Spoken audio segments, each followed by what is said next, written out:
Madame la Première ministre, vous qualifiez votre projet de réforme des retraites de juste, solidaire et pérenne. La réalité n'est pourtant pas celle-ci. Pourquoi ? Votre projet est injuste puisque vous allongez la durée de cotisation à 43 annuités et l'âge de départ en retraite à 64 ans. Ce sont principalement les ouvriers, les employés et les femmes qui seront pénalisés. Votre projet est injuste puisque les salariés les mieux rémunérés vont davantage capitaliser pour leur retraite, tandis que la grande majorité des travailleurs ne pourront pas bénéficier du minimum de pension à 1 200 € bruts. Votre projet est injuste car vous allez appauvrir les seniors qui seront plus longtemps au chômage et que vous avez précarisés à l'extrême. Votre projet ne sera pas pérenne car vous ne changez pas de logiciel du financement. D'autres solutions existent pourtant. Il suffirait, et ce n'est qu'un exemple, de taxer de 2% la fortune des milliardaires. Vous avez versé 160 milliards d'euros aux entreprises sans contrepartie pendant la crise de la Covid. Ce quoi qu'il en coûte ne peut-il être décidé pour garantir une vraie retraite en bonne santé, une retraite sereine ?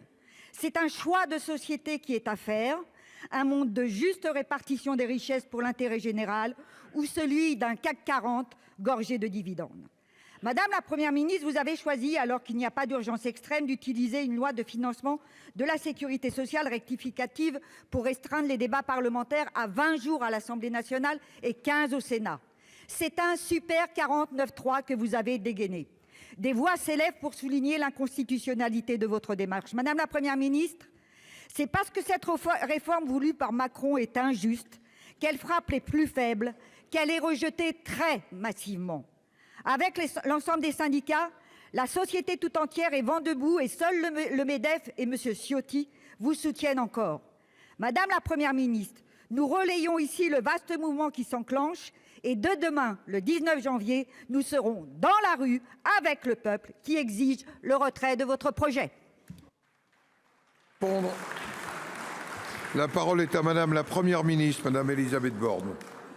Merci Monsieur le Président, Mesdames et Messieurs les sénateurs, Madame la Présidente Assassi. Comme vous, je suis fermement attachée à notre système de retraite par répartition. Comme vous, je considère que c'est l'un des piliers de notre modèle social.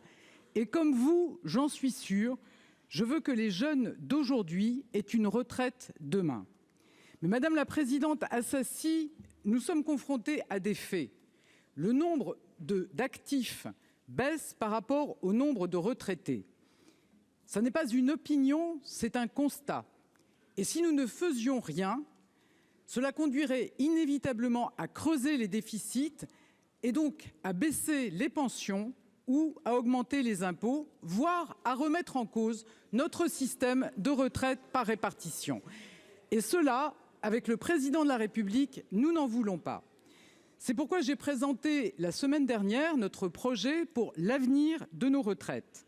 Alors c'est un projet d'équilibre d'abord, en demandant aux Français qui le peuvent de travailler progressivement plus longtemps. Et je mesure ce que cela représente. Pour beaucoup. Et je rappelle, Madame la Présidente, que les 43 annuités de cotisation, c'est la réforme Touraine votée en 2014.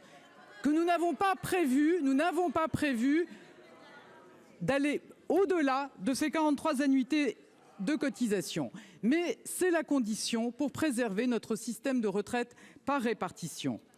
Mais au-delà de l'équilibre, dans la concertation avec les organisations syndicales et patronales, avec les groupes politiques, nous avons construit un projet de justice et de progrès social. Un projet de justice d'abord. Nous allons améliorer le dispositif dit carrière longue. Celles et ceux qui ont commencé à travailler tôt pourront bénéficier de départs anticipés de 2 à 6 ans avant l'âge légal de départ à la retraite. Nous reconnaissons mieux la difficulté de certains métiers en prenant en compte de nouveaux facteurs d'usure professionnelle, en favorisant les départs anticipés pour raisons de santé, en prenant le tournant de la prévention et en facilitant les reconversions. Et les personnes en invalidité, en incapacité ou en inaptitude pourront bénéficier d'un départ à taux plein à 62 ans. Au total, 4 Français sur 10, souvent les plus modestes, les plus fragiles, celles et ceux qui ont des métiers difficiles, pourront partir avant 64 ans. Et ce sont les 20% de travailleurs les plus modestes qui auront le moins à décaler leur départ à la retraite. Et notre projet, Madame la Présidente, c'est aussi un projet de progrès social. Nous allons augmenter la pension minimale à 85% du SMIC net pour ceux qui ont une carrière complète au niveau du SMIC, c'est-à-dire une hausse de 100 € par mois. Et dès cette année, ce sont près de 2 millions de personnes, futurs et actuels retraités, qui bénéficieront d'une hausse. C'est une véritable avancée sociale.